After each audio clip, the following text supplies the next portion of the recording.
আনুষ্ঠানিকভাবে যাত্রা শুরু হলো ন্যারেটিভ অফ টাইম প্রকল্পের। শুক্রবার বাডিয়ার্স অ্যান্ড কমিউনিটি সেন্টারে টাওয়ার হ্যামলেটস কাউন্সিলের উদ্যোগে শুরু হয় এই প্রকল্পের। ন্যাশনাল লটারি হেরিটেজ ফান্ডের ৭৫,৩৬১ পাউন্ড অনুদানে পরিচালিত এই গবেষণা প্রকল্পটি ১৯৬৩ থেকে ২০১৩ সাল পর্যন্ত পূর্ব লন্ডনে বাঙালি নাটকের বিকাশ ও ইতিহাস সংরক্ষণের লক্ষ্য নিয়ে কাজ করবে।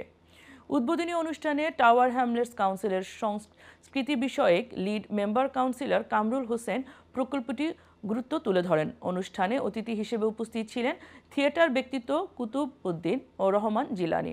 এছাড়াও ব্রিটিশ বাংলাদেশি সাংস্কৃতিক সংগঠন ছান্দশিক এর মুনিরা পারভিনের কবিতা আবৃত্তি এবং টাওয়ার হ্যামলেটসের স্থানীয় গ্রন্থাগার ও সংরক্ষণাগারের প্রতিনিধি সঞ্জিদা আলমের তথ্যচিত্র উপস্থাপন অনুষ্ঠানে বিভিন্ন মাত্রা যোগ করে। I'm here at Bride Arts Center for the opening nights of Narrative of Times. It's a wonderful project. This project will capture stories, dramas.